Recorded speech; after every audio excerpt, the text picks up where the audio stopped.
Salut les lutins. Youpi Jérémy. Eh oui, me revoilà. Oui, puis t'as ramené la pluie, hein, franchement. Ouais. Bah, c'est malin ça. Bah, je ne l'ai pas ramené de la Drôme parce qu'il faisait très beau la semaine dernière. Ah ouais, cool. 20 degrés, t-shirt, on a mangé dehors. Enfin voilà, je ne vais pas vous raconter mes vacances, mais c'était cool. Ok, bon, bah si, ça peut être sympa les vacances. Bah, c'est les vacances encore ici, donc on a beaucoup de nouveautés enfants à proposer pour les vacances de Pâques. Et on va commencer avec, comme j'aime là les appeler, ces vraies fausses nouveautés. On va aller chez Blue Orange avec la sortie de Lolly Dogs. Pourquoi je dis que c'est une vraie fausse nouveauté? Parce que c'est une revisite d'un jeu que les moins de 20 ans ne peuvent pas connaître, qui est Pingolu. Tu me disais que tu ne connaissais pas, Pingolu, qui était un petit jeu avec des pingouins sur la banquise, et là qui est revisité donc avec des chiens. Thierry Denoual, et l'illustrateur c'est Simon Douchy, hein, qui travaille aussi beaucoup pour Blue Orange. Donc un petit mémo. Un petit mémo, voilà. On a des chiens qui ont mangé toutes les sucettes. Alors ne faites pas ça chez vous parce que les chiens et les sucreries c'est quand même pas terrible. Donc petit jeu de mémo. En début de tour, je vais lancer les dés et il va falloir que j'essaye de trouver un chien qui a mangé une sucette orange et un chien qui a mangé une sucette rose. Donc qu'est-ce que je fais? J'appuie sur le chien, et il tire la langue et j'ai un bout de langue rose, donc ça veut dire que j'ai trouvé au moins des deux chiens. Donc je collectionne les chiens, le premier qui a 6 chiens gagne la partie. Voilà. Donc essayez de mémoriser et puis le côté pout. Et on peut piquer le chien des autres aussi. Bah oui, si on se souvient de la couleur qu'on a pris. Voilà, c'est tout simple, mais ça marche. C'est Lolly Dog, ça revisite. Un petit poète pour s'amuser à trouver les toutous. Parce qu'il est dans l'autre sens pour le packaging, pour qu'on voie le petit chien de face. Okay. Ah oui, ils ont tout misé sur les petits chiens. Oui, après, c'est rigolo. Et ça revisite joliment le Pingolu qui avait tendance à se vendre en effet moins sur le printemps-été, parce que la banquise, etc. C'était pareil, c'était les pingouins qui avaient mangé des sucettes et qui tiraient la langue. Non, on les retournait, il y avait la couleur sous le pingouin. Voilà. Lolly Dogs. Lolly Dogs. Un petit jeu enfant encore. Roule Gribouille, moi qui m'a drôlement bien amusé celui-là.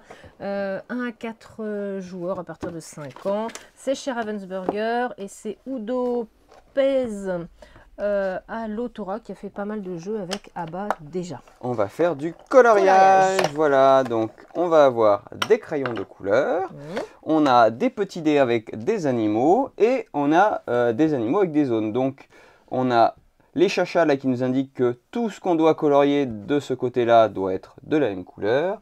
Ici, tout ce qu'on doit colorier doit être de la couleur différente. Dans les tables, on s'en fout. Et donc, on va lancer les dés.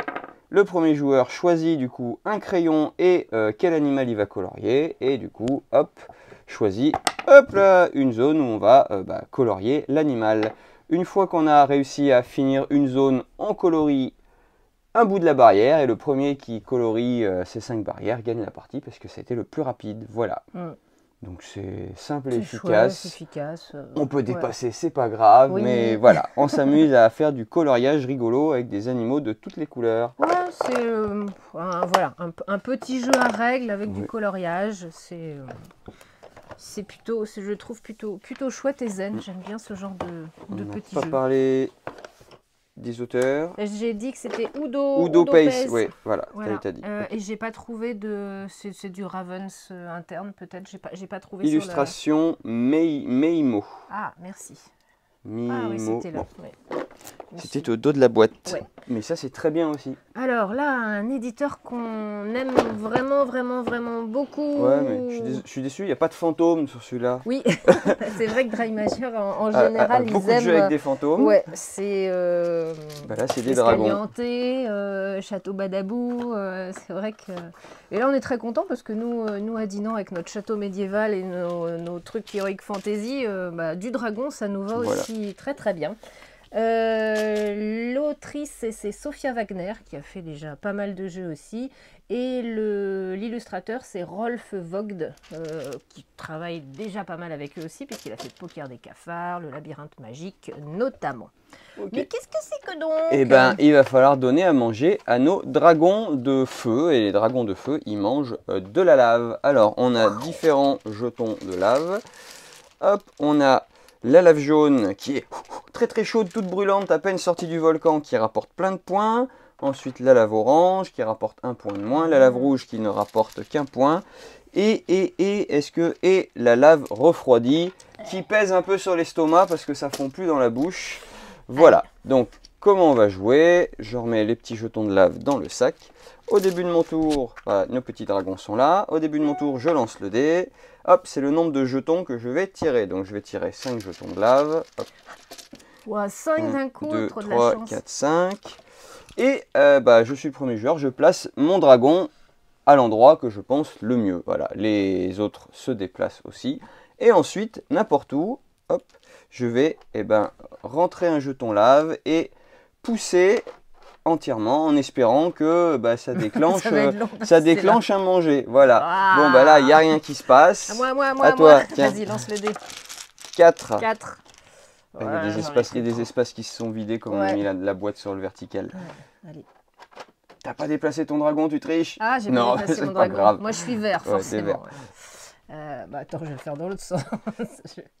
Ah, il s'est mis par-dessus. Je pense que quand on a mis la table en verticale, je pense qu'il y a... On a bougé un peu les trucs. Je pense qu'il y a des jetons qui se sont superposés à l'intérieur. On n'est pas obligé d'aller au même endroit à chaque fois. Ah, j'ai perdu le jeton. Ah, je fais une démonstration vraiment très mauvaise. Oui! Mais c'est pas moi. C'est pas toi. Mais voilà, il a mangé un bout de lave orange. Donc on va faire ça. Quand il y a des bouts de lave qui tombent pas dans des dragons, on remet dans le sac. Et quand il n'y a plus assez pour piocher, ça finit la partie. On vide nos dragons et on va compter les points. Donc pour chaque bout de lave refroidi qu'on mange, on doit supprimer un bout de lave très très chaud. Et ensuite, le bout de lave jaune fait 3 points, le orange fait 2, le rouge fait 1. Et celui qui a le plus de points gagne la partie. Voilà, tout simplement. Donc c'est drôle. Le plaisir de pousser, de la manipulation avec des dragons rigolos. Oui. Tout ça tient dans la boîte même une fois monté et c'est très chouette. Et c'est toujours du très très joli matériel comme ils savent faire. C'est vraiment super chouette. On va passer à du vachement plus sérieux ou pas parce que un jeu qu'on attendait depuis longtemps parce que ça fait longtemps que les auteurs avaient indiqué qu'ils feraient une version pour les plus petits. Donc le voilà enfin, la version enfant du Micro Macro qui s'appelle le Parc Zinzin. Donc là c'est toujours Johannes Stitch à l'autorat, au dessin, avec l'aide à l'illustration de Daniel Gold et de Tobias Jokink. Voilà. Alors, hop, je suis dans le bon sens. Donc, toujours le même principe.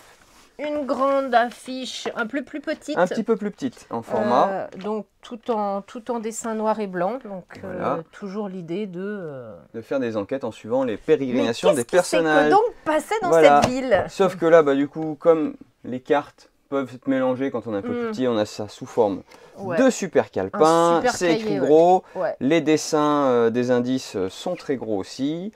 Voilà, donc même principe. On va poser une question.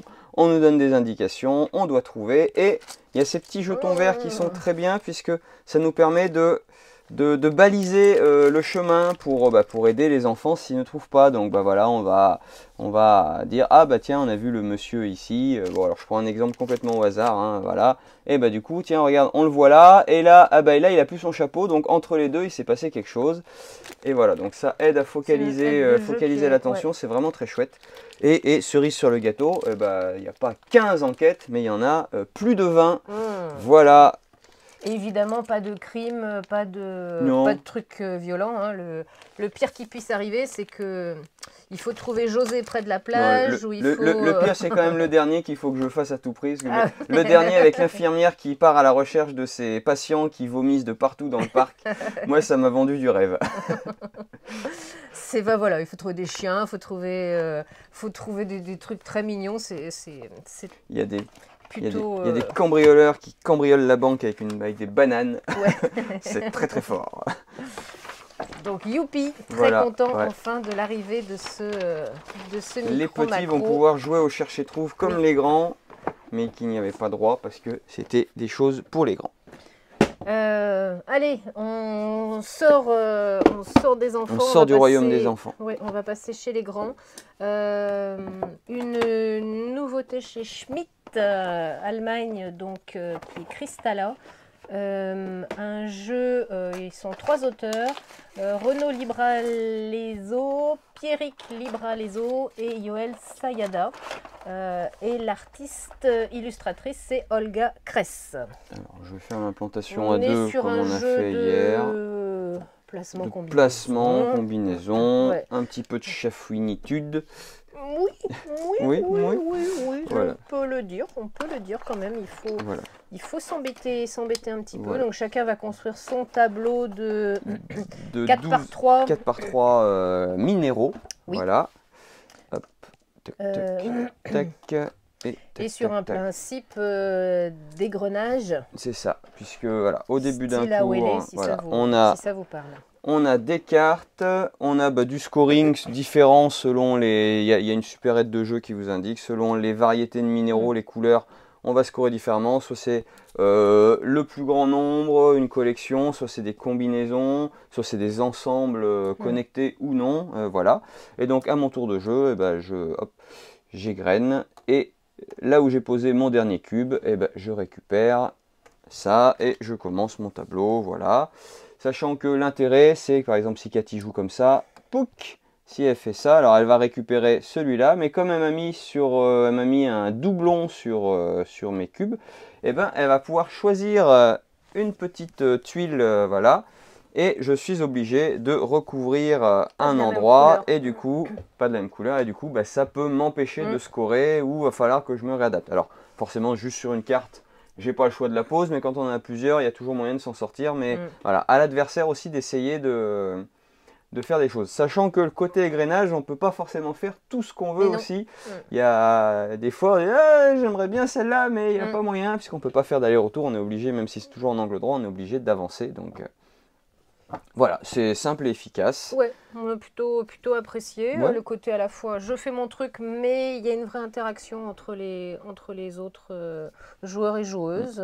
Donc plutôt validé. Voilà, ça fait joli, ça fait un joli petit espace à la fin, tout plein de couleurs. Et on va rester dans les jeux abstraits, puisque là, un petit jeu à deux dans la famille des puissance 4, tous ces jeux placement. Donc on est avec Link. LinkedIn. J'ai pas noté le nom de l'auteur, Robert Coleman. Un jeu genre puissance 4, où il va falloir faire un alignement horizontal, vertical, diagonal. On va avoir des polyomino, et le premier qui arrive à relier deux bouts de bord de tableau avec sa couleur, gagne la partie. Voilà, donc, sachant qu'il n'y a pas le droit de faire de vide, donc il faut faire attention. On ne peut pas créer un trou en positionnant un polyomino, donc c'est une contrainte des aussi fois, complémentaire. On peut un peu forcer l'adversaire à poser quelque chose qu'il n'avait pas forcément envie, mais voilà. Donc ça, c'est simple, efficace. Voilà. En petit duel, ça marche très bien. Et on termine avec des vraies fausses nouveautés. Des petites nouveautés. Je les attrape, ceux qu'on a en rayon en ce moment. Donc c'était il y a 2-3 ans, les premiers dossiers criminels qu'on a pu avoir en boutique. Hein. C'est ces livrets qu'on ouvre et puis il y a plein de papiers, plein de documents. En facsimilé. Donc voilà. Et puis il va falloir essayer de résoudre trouver un petit peu en épluchant les documents. Ouais, vraiment des chouettes dossiers criminels, je trouve vraiment, il y a vraiment une super immersion intéressant. Parce on se met vraiment dans la peau des enquêteurs avec les pièces, les preuves, etc. Et à nous de trouver. Donc ils ont sorti 3 nouvelles enquêtes en format un peu plus petit. Toujours sur le même principe. J'ai fait hier soir Qui a tué Meredith Curtin? No spoil ou alors alerte spoiler. Non, c'est pareil. Alors, il n'y a pas ce côté où on met plein de feuilles évidemment partout. C'est plus compact, mais et c'est plus court évidemment, puisque c'est 45 minutes à peu près de proposer. Donc une difficulté 1. Donc bon, c'était pas hyper complexe de trouver le méchant ou la méchante, mais ouais, toujours très immersif. J'aime bien les enquêtes, comment elles sont écrites, comment elles sont créées. Donc oui, validé en tout cas pour celui-là. Je me garde les 2 autres pour le week-end. Très très chouette. Et comme tu es une pro des jeux d'enquête, tu vas nous parler de ton week-end dernier. Parce que la semaine dernière, j'étais un peu en speed. On n'avait pas eu le temps, puis on s'était gardé pour le week-end aussi le Medical Mystery. Je vous avais dit que je vous ferais un petit débrief. Très très très très chouette. Ouais. Qu'on y comprenne quelque chose au monde médical ou pas, ça n'a pas d'importance. C'est ultra guidé, ultra didactique. C'est hyper immersif. Ça a été vraiment un vrai plaisir. On en a fait 2 sur les 4 parce que je garde un petit peu le. J'ai hâte que tu finisses pour le récupérer et faire ça aussi à la maison. On a fait le 1, le 3 et vraiment après il faut vraiment aimer lire par contre parce que ça demande d'aller beaucoup lire les petits livrets avec la notice médicale, comprendre les acronymes, ce que c'est que faire un ECG, un machin. Donc il faut rentrer un petit peu dans le vocabulaire, mais vraiment après la logique, l'enquête, la déduction, elle est vraiment très intéressante si vous aimez ces petits jeux des jeux de déduction. Voilà, donc merci pour ce compte rendu. Ultra validé. Voilà. Il nous reste 5 minutes pour dire. On redit le Lydibrock. Le Lydibrock, le 17 mai. Le 17 mai. Dépôt des jeux 15 jours avant, donc à partir de début mai. Voilà. Le temps qu'on refasse le plein de papiers à remplir pour vous faire vos petites listes. Oui, voilà. C'est vrai qu'il faut que je rachète un cahier. Voilà. Pendant cette période, vous allez venir déposer des jeux. Et il y a le festival La Route du Jeu à Saint-Père-Marc-en-Poulet. Oui, le 10 et le 11 mai, on vous rappelle, avec la présence de 2 auteurs fort sympathiques, Julien Griffon et Grégory Grard, qui sont là pour vous présenter leurs prototypes et puis vous dédicacer éventuellement les jeux qu'ils ont déjà sortis. Et puis, c'est surtout l'occasion de jouer et de vous faire expliquer des jeux sans vous prendre la tête sur une règle du jeu pour ceux qui n'aiment pas ça. Voilà. Et donc on sort de Saint-Père-Marc-en-Poulet le 10 et le 11 et le week-end suivant on a le Lydibrock. Et comme on est des fifous, on a décidé sur cette semaine-là, on va faire un grand nettoyage de printemps. Vous excitez pas, ça sera pas sur les jeux de société. On va faire un grand ménage sur le rayon enfant. Le monde du jeu, la boutique qu'on a dit cette année, elle a 25 ans, donc le monde évolue un petit peu. Il y a moins de naissances, hein, ça c'est pas, on va pas vous apprendre ça, donc on va réduire un petit peu le rayon tout petit. Et pour ce faire, on va en profiter pour faire une semaine de déstockage, de promo sur quelques rayons de façon à laisser la place. Plus de jeux. Pour d'autres choses. Pour autre chose, pour étendre. Voilà, vous aurez la surprise. Rayon. Voilà, donc gros mois de mai qui s'annonce. Tout à fait. Pareil, on mettra des affiches et on fera des commentaires, des communications un petit peu partout, mais soyez dès à présent à l'écoute. Voilà. Sinon, toujours les précols Orcana sur le site internet ont été mises. Ouais, le Pokémon, ça tourne. On a du Pokémon en ce moment, tout va bien. Voilà. Et puis la vie, elle roule, quoi. Voilà. Et puis c'est pas qu'on va manger du chocolat ce week-end. Voilà, donc, on n'ira pas les chasser dans le jardin. Non, ouais. On planquera le chocolat dans la maison. Voilà, donc passez un très bon week-end et prenez soin de vous. À la semaine prochaine.